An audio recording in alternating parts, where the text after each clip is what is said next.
히브리서 3장 1절 시작은 그러므로 라고 말씀을 시작하고 있습니다. 다시 말해서 1장과 2장의 말씀을 정리해서 그 말씀을 포함해서 이제 이 말씀을 시작하고 있습니다.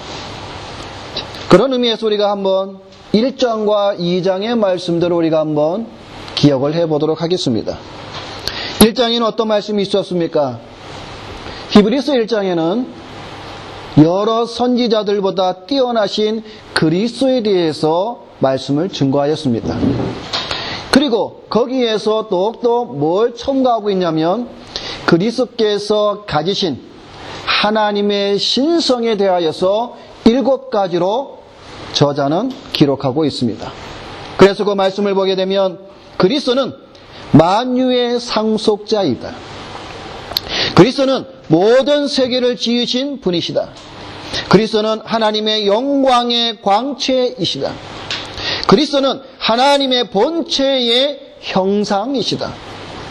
그리스도는 능력의 말씀으로 만물을 붙드시는 분이시다. 그리스도는 죄를 정결하게 하신 분이시다. 그리고 마지막으로 그리스도는 하나님의 우편에 앉아 계신 분이다라고 말씀하고 있습니다. 그것이 1장의 내용입니다. 2장의 내용은 천사들보다 뛰어나신 그리스도를 말씀하고 있습니다. 그래서 구약의 7가지의 본문을 구약 성경을 인용하면서 그리스도가 천사들보다 얼마만큼 뛰어남을 증거하고 있습니다. 그리고 거기에 첨가하기를 그리스도의 성육신에 관한 말씀을 해주고 있습니다. 그래서 우리는 지난 시간에 그리스도의 성육신에 대해서 우리가 말씀을 살펴보았습니다. 성육신이라는 것은 성자 하나님이 사람이 되셨다라는 것을 가리켜서 성육신, 인카네이션이라고 말씀을 우리가 보았습니다. 여기에 좀 더 여러분에게 말씀을 드리자면은 7가지의 말씀을 첨가의 말씀을 드리면, 첫째는 이 그리스도의 이 성육신, 이 말씀은 삼위일체의 교리에 있어서도 중요한 것임을 우리가 알아야 합니다. 다시 말해서 삼위일체의 하나님과 더불어서 그리스도의 성육신의 사건, 그 성육신의 사건 안에 들어있는 그리스도의 신성과 인성에 관한 부분은 오늘 우리가 믿음으로 고백하는 신앙의 본질적인 내용이다라는 사실을 우리는 잊어서는 안 됩니다. 두 번째는 성육신은 삼위일체의 두 번째 위격이신 성자 하나님이 육신이 되신 것이다라는 사실을 분명히 여러분이 아셔야 합니다. 성부가 성육하신 것도 아닙니다. 성령이 성육신하신 것도 아닙니다. 성자 예수 그리스도, 성자 하나님이 삼위일체 하나님의 두 번째 위격이신 그분이 육신을 입으셨다라는 사실입니다. 여러분, 우리가 제가 몇 번 말씀을 드렸지만 교회의 역사를 보게 되면 초대교회 때부터 그리스도의 성육신의 사건을 부인하고 믿지 않는 자들을 다 가리켜서 이단으로 정죄하고 오늘날까지 우리는 그 믿음을 지키고 있음을 여러분이 분명히 아실 것입니다. 세 번째는 그리스도가 취하신 것은 진정한 육체다라는 것이죠. 다시 말해서 가연설이 아니라는 겁니다. 다시 말해서 유령이 아니다라는 말입니다. 그리스도께서 성육신하신 것은 온전한 육체를, 저와 여러분과 같은 육체를 입으셨다라는 것입니다. 네 번째는 성육신에 의해 새로운 인격이 만들어진 것은 아니다라는 사실입니다. 이것은 무엇을 말하고 있냐면은 성육신에 의해 새로운 인격이 만들어진 것이 아니라 삼위일체의 두 번째 위격이 인간의 본성을 입으신 것이다라는 말입니다. 여러분, 조금 말이 어렵지만은 여러분들이 이러한 말들을 여러분들이 잘 기억하시고 잘 여러분의 가슴에 담아두어야 됩니다. 왜냐하면 이런 신앙의 고백들이 성경을 성경답게 하나님의 말씀을 지켜주며 거짓과 구별시키는 진리가 되기 때문에 그렇습니다. 다섯 번째는 성육신 후에 성자의 인격에는 아무런 변화가 일어나지 않았다라는 것을 우리가 알아야 됩니다. 겉모습에는 변화가 있었고 스스로를 나타내시는 상태에는 변화가 있었으나 성자의 인격에는 아무런 변화가 없었다라는 말입니다. 여섯 번째는 성육신은 성자가 사람으로 변화되었다라는 것을 가리키는 것이 아니다라는 겁니다. 일곱 번째는 성육신에서 성자는 모양이 아닌 진정한 인간의 본성을 입으셨다라는 것입니다. 여러분, 그리스도의 성육신에 관한 이러한 사실들이 얼마나 귀중하고 중요함을 여러분이 다시 한번 잘 깨달아 하시기를 바랍니다. 1장과 2장에 관한 이런 말씀을 토대로 오늘 본문은 3장 1절에 그러므로 라고 오늘 본문을 시작하고 있습니다. 오늘 세 번째, 오늘 3장에 말씀하고 있는 이 본문의 내용은 예수 그리스도의 우월성에 대해서 또다시 말씀을 하고 있는데, 오늘 세 번째 말씀하고 있는 그 우월성은 모세보다도 더 뛰어난 그리스도에 대해서 말씀을 하고 있는 본문입니다. 여러분도 잘 알다시피 모세는 선지자의 대표이며 율법의 대표자이며 유대교의 창시자입니다. 그러한 유대 민족에게는, 히브리인들에게는 이 모세보다 더 훌륭한 사람은 아무도 없습니다. 그런데도 성경 오늘 본문은 이러한 모세보다 더 훨씬 우월하신 그리스도에 대해서 말씀하고 있다라는 것입니다. 바울은 우리의 믿는 도리의 사도이며 대제사장이신 예수를 깊이 생각하라 오늘 1절 하반절에 말씀하고 있습니다. 자, 누가 예수를 깊이 생각해야 합니까? 오늘 본문에 보게 되면 성도들은 그리스도를 깊이 생각해야 한다라는 말입니다. 오늘 1절 말씀에 보면 이 성도에 대해서 성경에서 가장 아름답게 표현해주고 있습니다. 그것이 무슨 말입니까? 오늘 1절 말씀에 보니까 함께 하늘의 부르심을 입은 거룩한 형제들, 여러분 이게 성도입니다. 성도는 거룩한 백성들. 그런데 성경적으로 이 성도에 대해서 가장 아름답게 표현한 말이 바로 오늘 본문의 이 말씀입니다. 하늘의 부르심을 입은 거룩한 형제들, 이게 성도입니다. 함께 하늘의 부르심을 입은 거룩한 형제들은 사도이며 대제사장이신 예수님을 깊이 생각해야 한다라고 말씀하고 있습니다. 성도들을 부르심은 각각 개별적이지만 같은 하나님의 부르심을 입었으므로 거룩한 형제라고 말하고 있는 것입니다. 신약 성경에서는 다른 곳에서는 이것을 이렇게 말하고 있습니다. 거룩하신 부르심 또는 위에서 부르신 부름을 받은 자라고 말을 하기도 합니다. 하늘의 부르심을 입은 이 말은 하나님으로부터 선택된 것을 의미하는 말입니다. 자, 여기에서 여러분에게 두 가지의 말씀을 이 성도에 관해서 드리고자 합니다. 첫째는 성도는 하늘의 부르심을 받은 자입니다. 여러분 이것을 잊어버리면 안 됩니다. 성도는 하늘의 부르심을 입은 자입니다. 그러면 이 하늘의 부르심을 입은 자라는 말은 무엇이냐면 기본적으로는 하나님으로부터 창세 전에 부르심을, 선택을 받은 자를 의미하지만 하늘의 부르심을 받은 자라는 이 말에는 너희의 시민권이 하늘에 있음을 가르쳐주고 있다는 사실입니다. 여러분 우리 성도는 잊지 말아야 될 것이 나의 시민권이 어디 있느냐? 하늘에 있다라는 겁니다. 여러분의 시민권은 땅에 있는 것이 아닙니다. 우리의 시민권은 하늘에 있습니다. 하늘. 그래서 우리는 날마다 하나님을 바라봐야 되며 성경에 있는 말씀처럼 우리는 하늘에, 하늘 곳간에 썩지 아니하고 조미고 도둑이 들지 않는 그 곳간에 우리의 보물을 쌓아두어야 된다라고 성경은 말씀하고 있는 것입니다. 여러분 잘 기억하십시오. 성도는 하늘의 심의권을 가진 자, 하늘의 부르심을 받은 자라는 사실입니다. 두 번째는 거룩한 형제라고 말씀하고 있습니다. 성도는 거룩한 형제입니다. 이것은 무엇을 말씀해 주고 있냐면, 아까 말씀대로 하늘의 부르심을 입은 자는 하늘에 관한 말씀이죠. 이 거룩한 형제라는 이 말은 땅에서의 삶을 가리킵니다.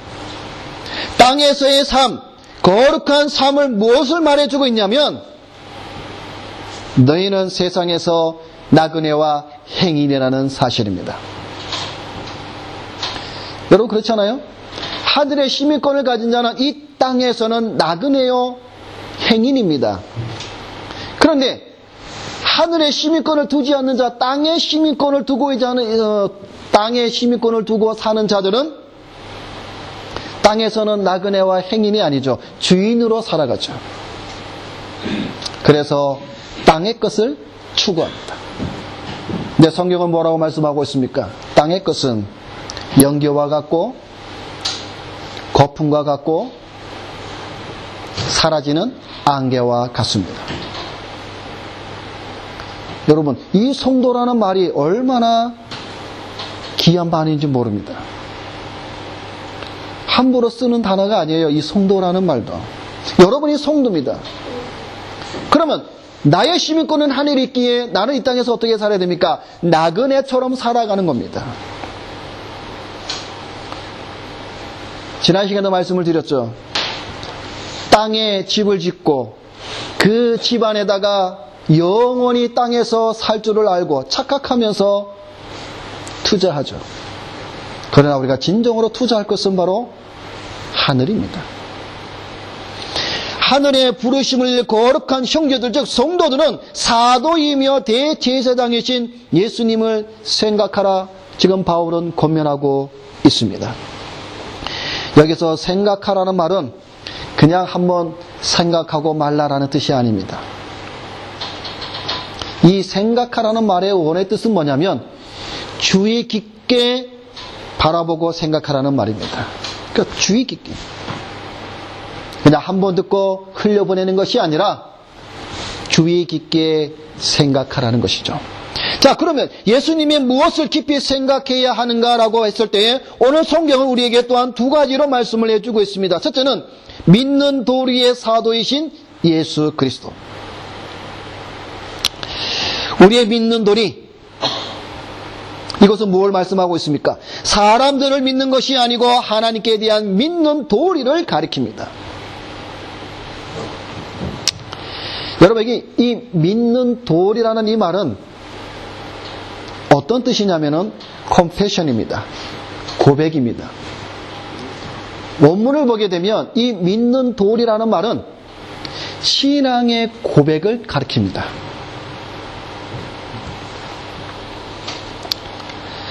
우리가 예전에 신조학을 공부할 때에 신앙 고백이 무엇이냐라고 말을 할 때에 세 가지를 표현한다고 우리가 배웠습니다.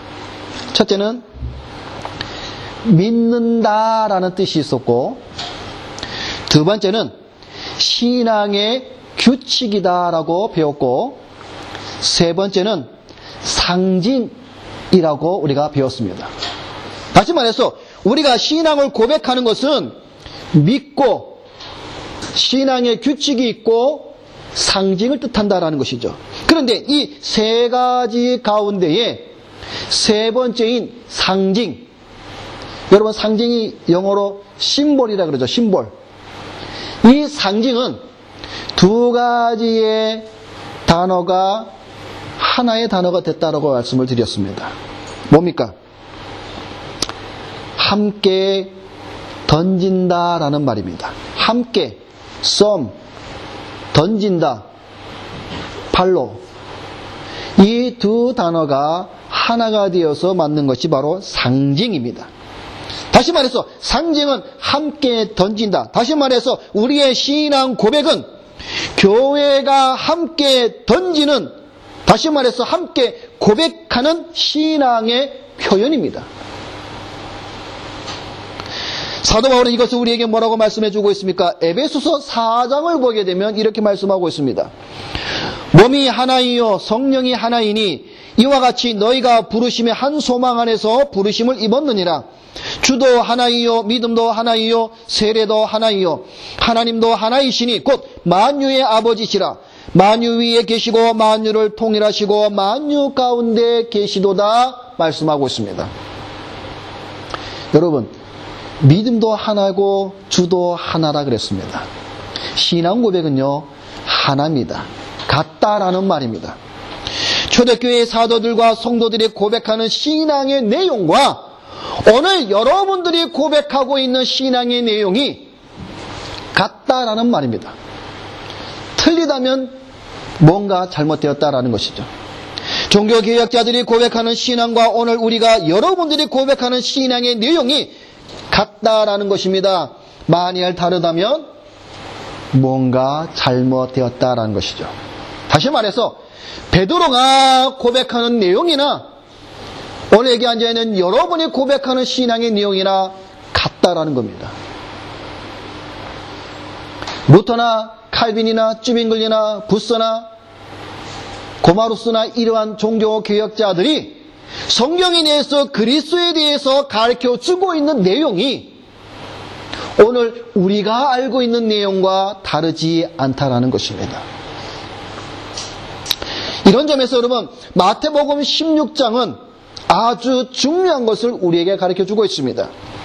가이사랴 빌립보 지방에 이르렀을 때 예수님께서 제자들에게 질문을 던집니다. 너희는 나를 누구라 하느냐? 제자들이 이런 말 저런 말 많이 하죠. 선지자입니다. 엘리야입니다. 그때에 시몬 베드로가 이렇게 고백합니다. 주는 그리스도시여 살아계신 하나님의 아들입니다. 여러분, 이 마태복음 16장의 예수님과 제자들의 이 질문과 답은 너무너무 중요합니다. 이 베드로의 고백 위에 세워진 것이 무엇입니까? 교회입니다. 교회. 교회는 사람들이 모여 있다고 그냥 세워지는 것이 아닙니다.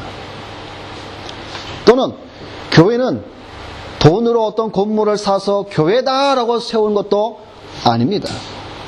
교회는 신앙 고백 위에 세워지는 것임을 분명히 여러분은 알아야 합니다. 다른 말로 말하면 신앙의 고백이 없는 교회는 교회가 아닙니다. 수백억 수천억을 들여서 교회를 짓고 수만 명의 사람이 모인다 할지라도 그곳에 신앙 고백이 없다면 그것은 교회가 아니라 사회기관 단체일 뿐입니다. 그런데 어떤 교회는 이렇게 얘기합니다. 그래도 우리 교회는 신앙 고백을 가지고 있다라고 말을 합니다. 그러나 여러분, 죽이는 의문의 형식으로 신앙 고백을 가졌다고 해서 자랑할 것이 아닙니다. 왜냐하면 그 신앙 고백은 아무런 유익을 주지 못하기 때문입니다. 참으로 바르게 신앙을 고백하는 교회와 성도는 그 신앙 고백을 따라갑니다. 여러분, 우리가 신앙을 고백하는 거 많이 있지 않습니까? 뭐 사도신경도 있고 칼케톤 신조도 있고 아타나시 신경도 있고 또 우리가 믿고 따르는 많은 신앙의 고백들이 있습니다. 그것이 아무리 교회에 설치해놓고 책으로 갖다 놓고 해도 그것이 무슨 소용이 있습니까? 그 신앙 고백을 따라가지 않으면 그것은 아무런 유익이 없습니다.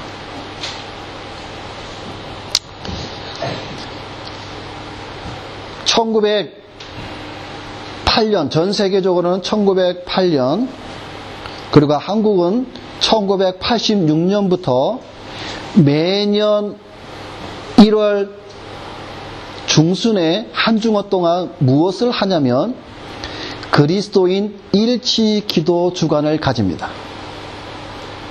다시 말해서 매년 1월 중순 한 주간 동안 로마 카톨릭을 중심으로 여러 종파의 교단들이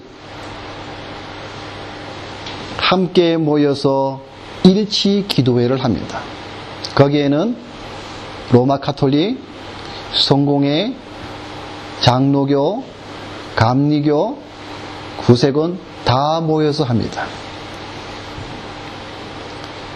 근데 그 그리스도인 일치 기도를 주관하는 기관이 또 하나 있는데 그 기관이 어떤 기관이냐면 바로 WCC입니다. 세계교회협의회입니다.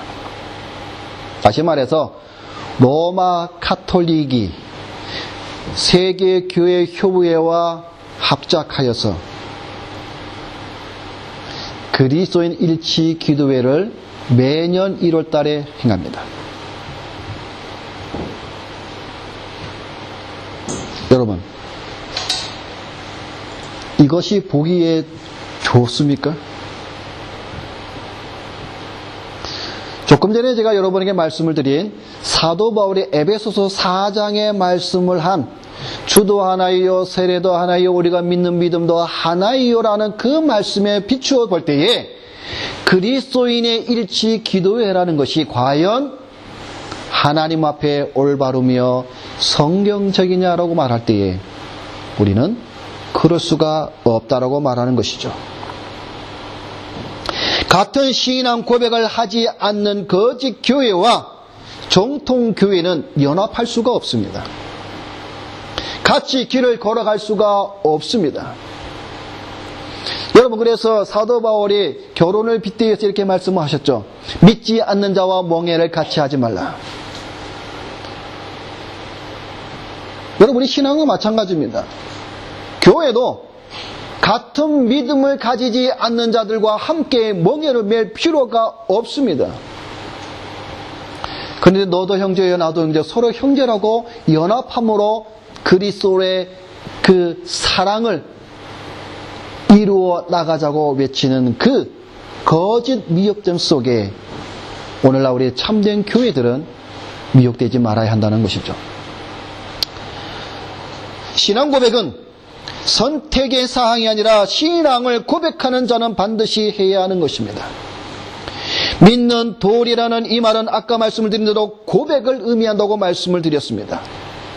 이 믿는 도리는 오늘 본문에 나오는 사도와 대제사장 모두를 수식하는 것으로 우리가 고백하는 신앙의 사도와 신앙의 대제사장이신 그리스도가 누구임을 우리는 깊이 생각해야 한다는 사실을 말씀해 주고 있는 것입니다. 정리하자면 이렇습니다. 우리가 믿는 그리스도, 그가 사도이며 대제사장이신데 그것이 그리스도와 어떤 관계가 있으며 그것을 그리스도에 대해서 어떻게 말씀하고 있는가를 우리가 생각을 할 때에 거기에 대한 바른 고백을 하라는 것이죠. 그 바른 고백이 되지 않을 때에 다른 고백을 하는 자들과는 우리는 함께 신앙의 발을 맞춰 나갈 필요가 없다라는 것입니다. 그리스도는 인간에 대한 하나님의 대리자이며 대제사장으로서 예수님은 하나님 앞에서 인간의 완전한 변호자이십니다. 그래서 그리스도의 사도직은 인간과의 객관적인 관계에 있어서 이중적인 의미를 지니고 있습니다. 첫째는 사도로서 그리스도는 인간에게 하나님을 보여주는 하나님의 아들이십니다. 둘째는 이 직분을 감당하심에 있어서 인간을 하나님께 돌이키게 하는 거룩한 지도자로서 구원의 창시자, 즉 대장 혹은 주라고 불려지고 있다라는 사실입니다. 그래서 본문에서 사도 바울이 예수님을 사도라고 호칭한 그 이유를 우리가 또 한번 다른 것으로 생각해 보자면 바로 오늘 본문의 주제인 모세와 비교하기 위해서 사용하고 있음을 볼 수가 있습니다. 모세는 비록 구약에서 직접 사도라고 불리지는 않았습니다. 그러나 출애굽기를 보게 되면 이제 내가 너를 바로에게 보내어라고 말씀하고 있습니다. 이 말씀은 무슨 말씀인가 하면 모세가 하나님으로부터 보냄을 받아 사도적인 역할을 수행하고 있음을 보여주고 있는 것입니다. 왜냐하면 사도라는 말이 무슨 뜻이냐면 하나님께 보냄을 받은 자입니다. 그러므로 예수님을 사도로 표현한 것은 모세와의 역할을 비교하는 가운데에 하나님의 대사로서의 역할을 보여주고 있고 비교하고 있는 것입니다. 그래서 오늘 본문은 믿는 도리의 대사도라고 말씀하고 있습니다. 두 번째는 대제사장이신 예수님을 생각하라 말씀하고 있습니다. 여러분, 이 제사장이라는 이 말은 라틴어로는 폰티펙스라고 말합니다. 그럼 이 뜻이 무엇이냐고 할 때에 이 제사장이라는 말의 뜻은 원래는 다리를 놓는 자라는 뜻입니다. 제사장은 인간과 하나님의 사이를 다리를 놓는 자라는 뜻입니다. 이 일을 이루기 위해 제사장은 두 가지가 필요하다는 것이죠. 첫째는 하나님을 알아야 하며, 두 번째는 인간에 대해서 알아야 한다는 것입니다. 다른 말로 말하면 하나님과 인간을 모르고서는 제사장이 될 수 없다는 말입니다. 제사장은 인간을 위해서 하나님께 말씀을 드릴 수 있어야 하며, 또 하나님을 위해 인간들에게 말할 수 있는 자가 제사장의 역할을 할 수가 있다는 겁니다. 그래서 예수님은 이러한 점에서 완전한 대제사장이라고 성경은 말씀하고 있는 겁니다. 왜냐하면 예수님만이 완전하신 하나님이시며 예수님만이 완전한 인간이시기 때문에 그렇습니다. 그렇기 때문에 여러분, 우리가 왜 제가 자꾸 여러분에게 반복적으로 그리스도의 성육신의 사건이 중요하냐고 말씀드린 이유가 바로 여기에도 함축이 되어 있다는 것이죠. 예수님은 하나님께서는 인간을 대변하실 수 있고 인간에게는 하나님을 대변해 줄 수 있는 그러한 자격을 갖춘 자가 그리스도밖에 없기 때문에 그렇습니다. 예수님 안에서 비로소 하나님은 인간에게 가까이 오실 수 있고 인간은 예수 그리스도를 통하여서, 즉 대제사장이신 예수 그리스도를 통해서 하나님께 가까이 갈 수 있기 때문에 그렇다라는 것이죠.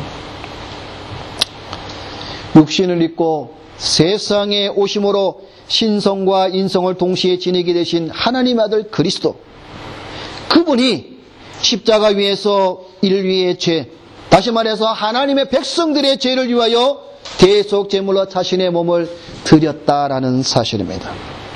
죄로 인하여 하나님과 멀어진 인간과 용서하시는 아버지 사이에서 온전하고 합당한 다리를 놓아 주셨다라는 것입니다. 그래서 대제사장이라고 말씀을 하고 있는 것입니다. 이 대제사장직에 대해서는 히브리서 중반에 다시 나옵니다. 그때에 가서 좀 더 상세히 살펴보도록 하겠습니다. 마지막으로 오늘 이렇게 사도 바울이 말씀하고 있는 가운데 모세보다 뛰어난 그리스도에 대해서 간략하게 두 가지로 또한 말씀해 주고 있습니다. 첫째는 2절과 3절의 말씀을 보게 되니까 집과 집 지은 자로 나누어서 설명하고 있습니다. 2절과 3절 말씀을 보게 되면 모세가 하나님의 온 집에서 한 것과 같으니 저는 마치 집 지은 자가 그 집보다 더욱 존귀한 같으니라 말씀하고 있습니다. 근데 여러분, 성경은 이 모세에 대해서 어떻게 또 말씀하고 있냐면 민수기 12장 7절에 보면 이렇게 말씀하고 있습니다. 하나님께서 말씀하기를 내 종 모세는 나의 온 집에 충성됨이니라 말씀하고 있습니다. 여러분 대단하지 않아요? 하나님께서 지금 말씀하고 있습니다. 내 종 모세는 내 집에서 충성된 자라고 하나님이 지금 증거하고 있습니다. 다시 말해서 하나님은 모세를 보고 충성된 자라고 말씀하고 있는 것이죠. 여기서 하나님의 온 집에서라는 말은 무엇을 가리킬까요? 성막이 아닙니다. 여기서 말하는 하나님의 온 집이라는 말은 이스라엘 백성을 가리킵니다. 다시 말해서 모세는 이스라엘 백성 가운데에서 하나님의 종으로 충성을 다한 자다라고 말씀하고 있는 겁니다. 모세는 하나님의 집에서 충성을 다한 하나님의 일꾼이었습니다. 그는 하나님의 일을 위하여 온 정성과 생명을 바친 위대한 봉사자였습니다. 이와 같이 충성한 점에서 모세는 위대한 인물이었습니다. 유대 사람들은 모세를 위대한 인물로 생각하고 있지 않습니까? 그런데 그리스도는 그 모세보다도 훨씬 더 뛰어난 분이라고 말씀하고 있는 것입니다. 왜냐하면 만물은 하나님의 말씀이신 그리스도가 지었다라고 말씀하고 있죠. 즉 무슨 말입니까? 집보다, 다시 말해서 집 안에서 충성하는 자보다 그 집 지은 자가 그가 지은 집보다 뛰어나고 존귀한 분임을 오늘 본문은 말씀하고 있다라는 것입니다. 모세는 단지 그 집 안에 거하면서 충성한 자지만 그리스도는 하나님의 집을 지은 자라는 사실을 부각시키고 있는 것입니다. 그래서 히브리서 2장 2절에서도 말씀하기를 하나님께서 아들을 통하여 만물을 창조하셨고 그러므로써 그리스도께서 만물의 후사임을 입증하였습니다. 그러니까 유대인들에게 지금 뭘 말하고 있냐면 너희가 생각하는 모세가 위대하고 훌륭하지만 그는 집 안에서 충성한 자라면 그리스도는 그 집을 지은 자로서 그 위에서 하나님께서 보내신 일에 충성한 자라고 말씀하고 있는 것입니다. 두 번째로는 오늘 본문 5절과 6절의 말씀 사한과 아들로 비유하고 있습니다. 모세는 하나님의 온 집에서 사환으로 충성하였고 그리스도는 그의 집 맡은 아들로 충성하였으니 여러분 오늘 이 5절 6절 말씀도 여러분 읽어보면은 여러분 우리가 어떠한 그 마음이 와야 되냐면 사환과 아들이라는 그 단어가 나올 때 여러분 우리는 정말 말할 수 없는 감격에 우리는 젖어들어야 돼요.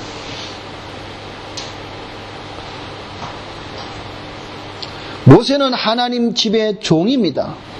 그런데 그리스도는 그 집의 아들이라고 말씀하고 있습니다. 종과 아들이 다 같이 한 아버지 집에 속하지만 그 신분과 사역의 충성도에 있어서는 이루 말할 수 없는 차이가 있습니다. 여러분 사실 그렇잖아요. 종이 아무리 충성하고 일을 많이 해도 종은 종이에요.